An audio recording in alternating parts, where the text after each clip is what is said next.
सुनो ना, किस कलर की चड्डी पहने हो? क्या? अरे बता दो ना। हे प्रिय, कृपया ऐसी बात हमारे समक्ष ना करें, हमें लज्जा आ रही है। आज चड्डी नहीं पहने हो ना? आपको कैसे पता चला? सब पता चल रहा है। पिताश्री, यह कन्या अति निर्लज्ज और बेशरम प्रतीत होती है।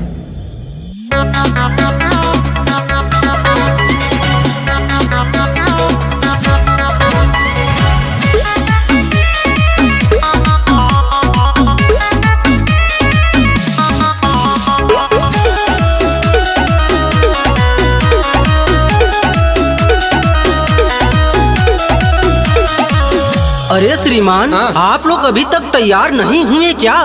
क्या आपको ज्ञात नहीं है कि आपके अति परमवीर पराक्रमी पुत्र के लिए कन्या देखने जाना है? जी अगुआ श्री, हमें भली भांति ज्ञात है कि आज हमारा स्वयंवर है। स्वयंवर नहीं पुत्र, आपके विवाह के लिए कन्या देखने जाना है। जी पिताश्री। श्रीमान, आप तनिक भी विलम्ब न करें। उधर कन्या पक्ष के लोग हम सभी लोगों की प्रतीक्षा कर रहे हैं। जी अगुआ श्री, अति शीघ्र चले। अरे पिताश्री, हमारा वाहन कहाँ है? यहाँ वाहन नहीं है पुत्र, हम खानदानी हैं, हमें पद यात्रा करके जाना होगा। जो आज्ञा पिताश्री।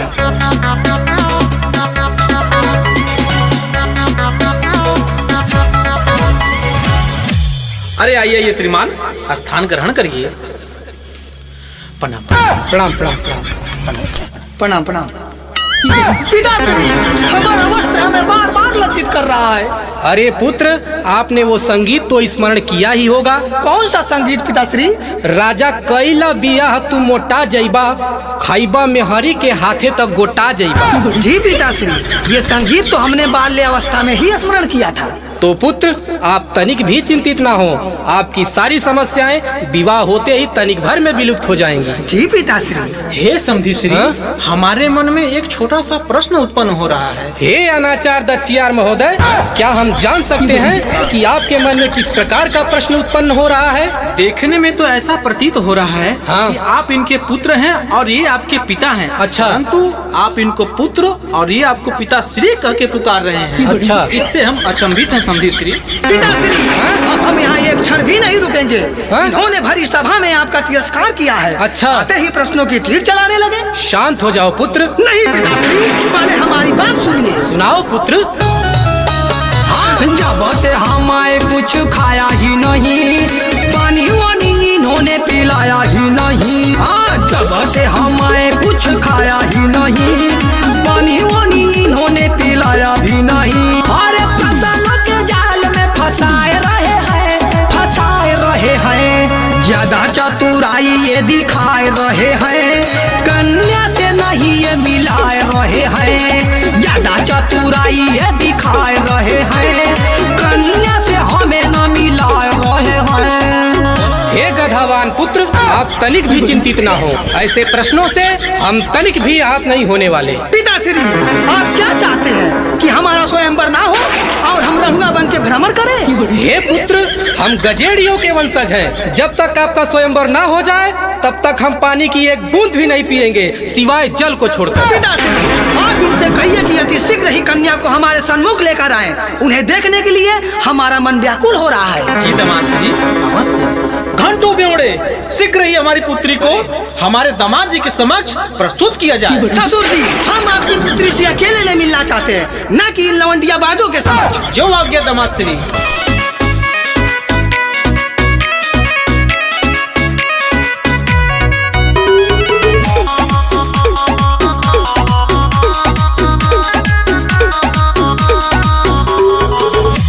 हमारी होने वाली अर्धांगिनी, आपकी सुंदरता तो हमारे हृदय को तार तार कर रही है। क्या आप गजेड़ी पुत्र नशेड़ी को अपने सादगी भरे जीवन में स्वीकार करेंगे? बोलिए, कुछ बोलिए ना, अपने इन मधुर मधुर होठों से कुछ कहिए ना। सुनो ना, किस कलर की चड्डी पहने हो? क्या? अरे बता दो ना। हे प्रिय, कृपया ऐसी बात हमारे समक्ष ना करें, हमें लज्जा आ रही है। आज चड्डी नहीं पहने हो ना? आपको कैसे पता चला? सब पता चल रहा है। पिताश्री, यह कन्या अति निर्लज्ज और बेशरम प्रतीत होती है। हम ये विवाह कदापि नहीं करेंगे। ऐसा क्या हो गया पुत्र? पिताश्री, ये हमारे शस्त्र के वस्त्र के बारे में पूछ रही है। क्या? हाँ पिताश्री। अर्थात आप अपनी पुत्री से पूछिए। कहो पुत्री, आपने ऐसा क्या किया कि ये आपसे विवाह करने के लिए राजी नहीं है? सुनिए पिताश्री, हमने इनके वास्ते की बड़ाई की, क्या? फिर इन्होंने हमसे खूब लड़ाई की। अरे नहीं पिताश्री, ये झूठा बोल रही है, अपना ये राज नहीं खोल रही है। स्वामी आप इन्हें क्यों चढ़ाए रहे हैं, चढ़ाए रहे हैं? अरे ना तो हम इन्हें भूला पाए रहे हैं, सच्चे सच्चे बतिया बताए रहे हैं। झूठ पर से पर्दा हटाए रहे हैं, सच्चे सच्चे बतिया बताए रहे हैं। समझेश्वरी, आपके पुत्र हमारे पुत्री पर गलत आरोप लगा रहे हैं। पिताश्री, आप इनकी पुत्री से कहिए कि जो प्रश्न इन्होंने हमसे किया है वही प्रश्न आपसे करें। हाँ, पूछिए। हाँ बोलो पुत्री बोलो। कितना चड्डी है आपके पास? क्या? सच सच बताना। पुत्री, आपने तो बहुत ही वाहियात प्रश्न किया है, किंतु हम आपको बता देना चाहते हैं कि हमारे खानदान में चड्डी पहनने की परंपरा नहीं है। इसका मतलब आप लोग चड्डी नहीं पहनते हैं? जी नहीं पहनते हैं। तब हमें ये रिश्ता मंजूर है। परंतु हमें ये रिश्ता स्वीकार नहीं है। परंतु क्यों दमाश्री, क्या कमी है हमारी पुत्री में? लीजिए सुनिए ससुर जी। हाँ, चाटी वाली बात कौन करता है, इसी से हमारा मन डरता है।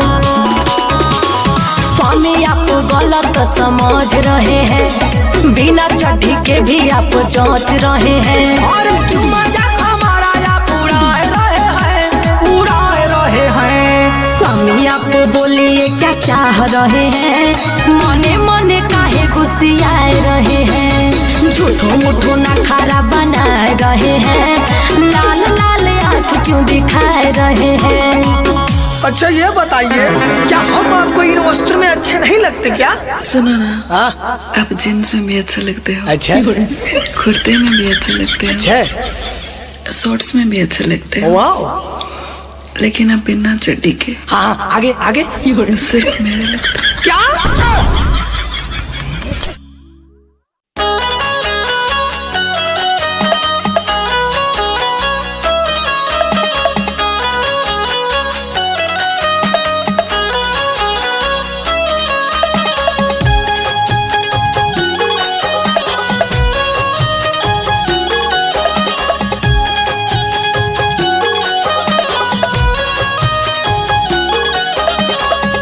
अरे पंडित जी जल्दी करो यार, मुझसे अब रहा नहीं जा रहा है, थोड़ा फटाफट फेरे लगवाओ।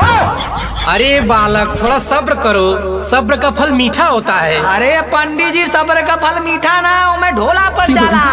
अच्छा ठीक है, जब इतना उबाल में तो चल करवावत है, तो चलिए जजमान शुरू करते हैं। जी पंडित जी, मांगे जी।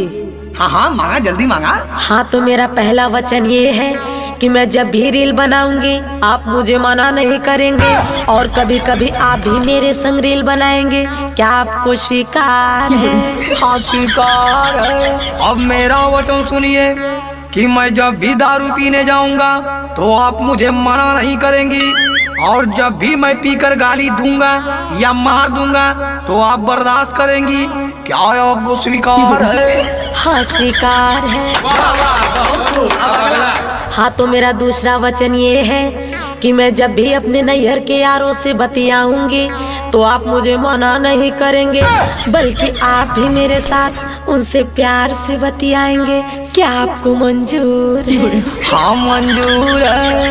अजी अब मेरा सुनिए कि मैं जब भी अपने गर्लफ्रेंड को अपने घर लेके आऊंगा तो आप उसका प्यार से स्वागत करोगी, और साथ में हम दोनों का बिस्तर अपने हाथों से सजाओगी। क्या आपको स्वीकार है? हाँ स्वीकार है। तीसरा वचन। हाँ तो मेरा तीसरा वचन ये है कि आप मेरी आज्ञा का पालन करेंगे और आप अपनी सारी कमाई मुझे और मेरे नैहर वालों को देंगे। क्या आपको स्वीकार है? हाँ स्वीकार है। अब मेरा सुनिए, विदाई होने के बाद ससुराल की सारी जर जमीन मेरे नाम करेंगी। क्या आपको मंजूर है? हाँ मुझे मंजूर है। पूरा हुआ। और सुनिए, बोलिए। मेहरी का बनी के गुलाम आप रहेंगे, मेहरी का बनी के गुलाम आप रहेंगे। जो हम कहेंगे वो सब आप करेंगे, जो हम कहेंगे वो सब आप करेंगे, जो हम कहेंगे। काम धंधा करे या ना करे खुल के जिएंगे, काम धंधा करे या ना करे खुल के जिएंगे। ससुरे से पैसा मंगा के दारू पिएंगे, ससुरे से पैसा मंगा के दारू पिएंगे, ससुरे से पैसा।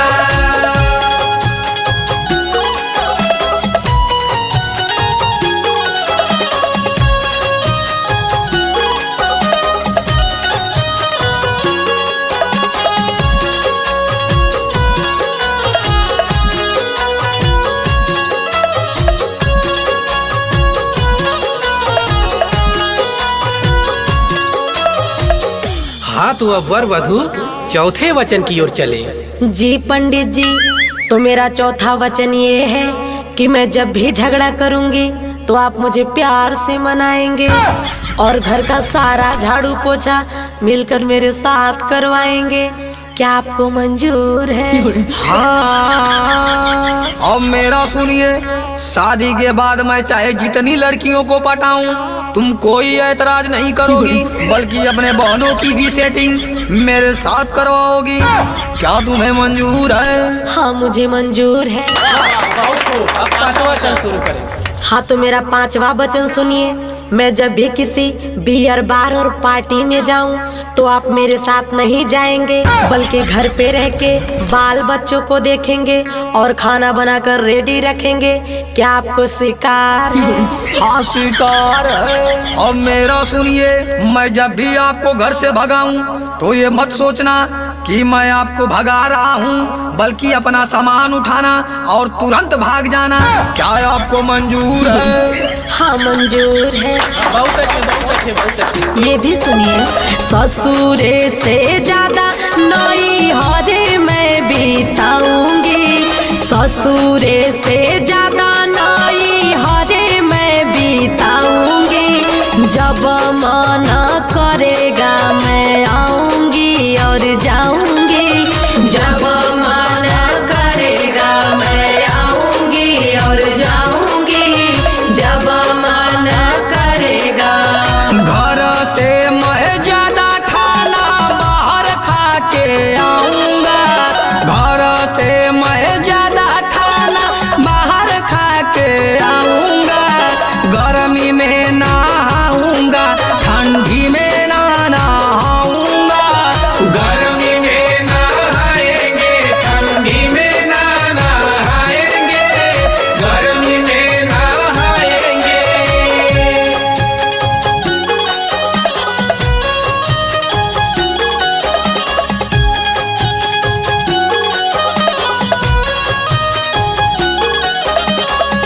वाह क्या बात है, मजा आ गया। कितने सुंदर विचार हैं आप लोगों के।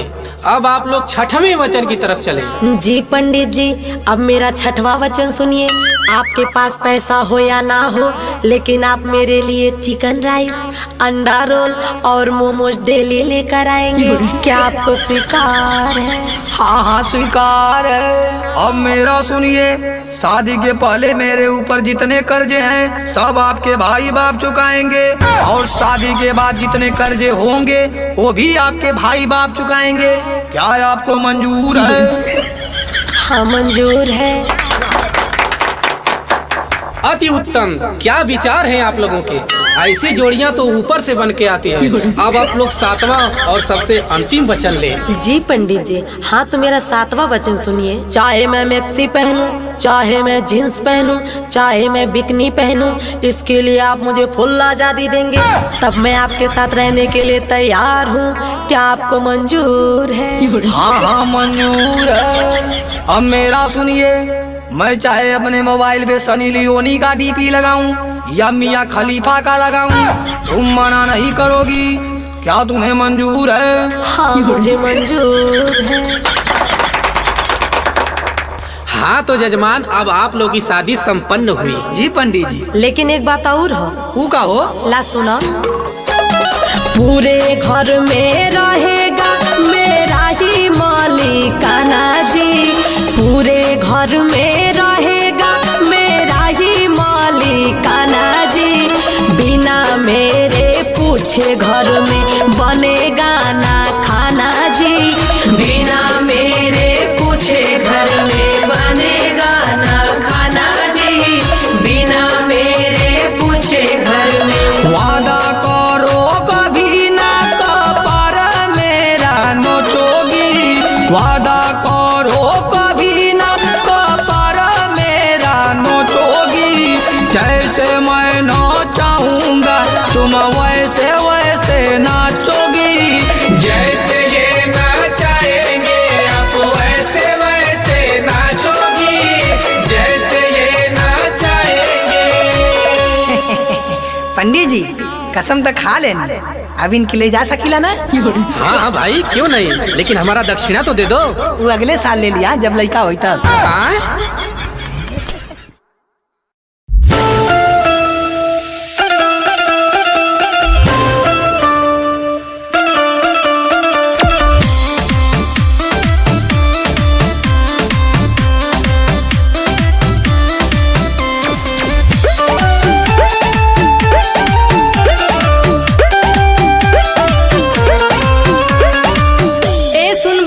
तनी एक बाल्टी पानी ले ले बा।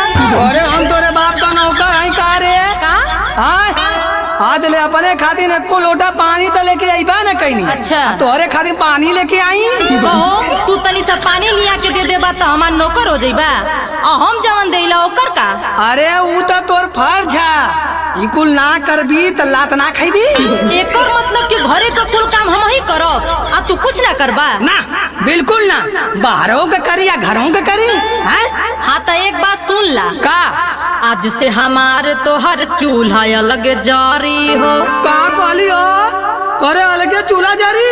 हाँ। करे ही बताओ कि कौने के मेहरारू अपने मर्दे से अलगे चूल्हा जरावेली रे? हमके ना पता। हाँ सब अपने दर्द याद से चूल्हा अलगे जरावेला, आता अपने भतारा से चूल्हा अलगे जरावे का थाई? तो जेके जैसे परेशानी हुई वही से अलगे हुई। तो सुन, अकेले रहा पुता कुछ तो हसे ना सपारी हो, तोरे जैसन मर्द का साथ नहीं चाहिए रे, तक चाहता ही गुलाम तोर हो जाई रे, जो अपने माइया बहिन के खाली सुनू तू, एमे मोरे माइया बहिन के मत धुनू तू, तोर जिंदगी वही पगलन के साथ काटी रे, हर तनिको तू मोर नाम नहीं करेली, चाहे के तनो तोरे खातिर हम खटी रे।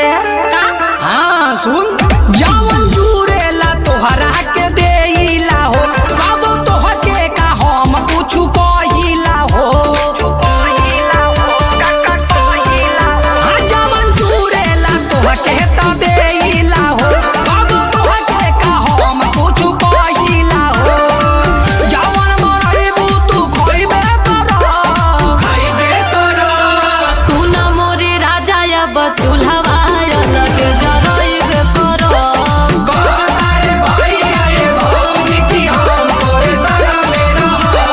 हमारा के ढेर धमकई बात सुना हम संगे ना रह। लिया अरे रानी हो गुस्सा छोड़ दा। नाही राजा काजल गौआ होके रही। नहीं ये हमसे ना हो पाई। काहे ना हो पाई? अपने मन कराबा तू। अरे नाम बतावा होकर जवन तोहे चढ़वले बा। पहले तू बतावा के ये तोहे बतौले बा।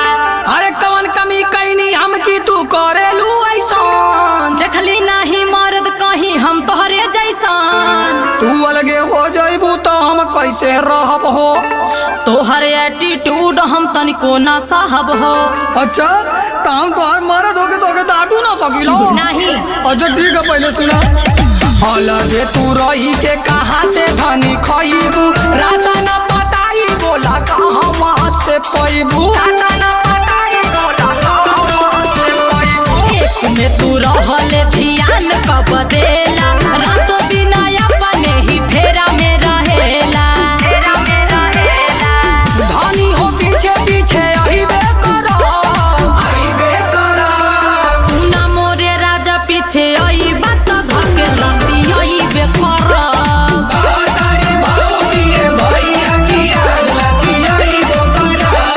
कहतनी आज से हम चूल्हावा अलगे जरइबे करो।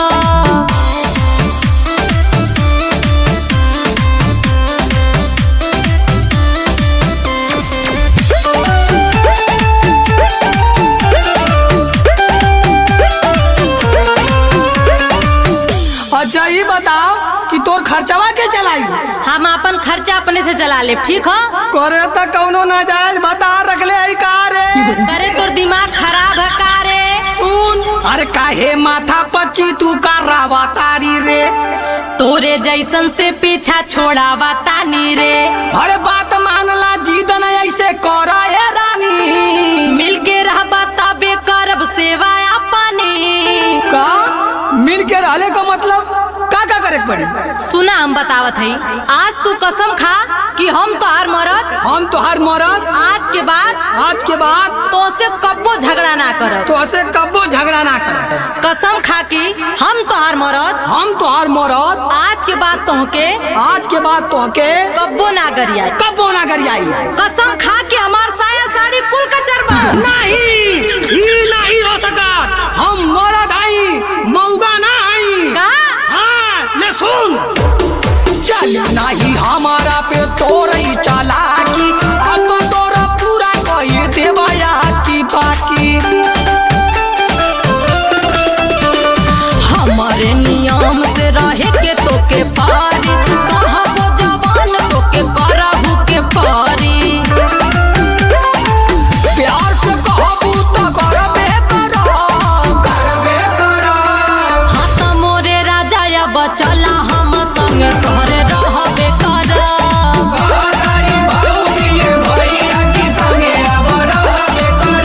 और किरिया खियौले बारू रोनिया तो पानिया भरबे करो।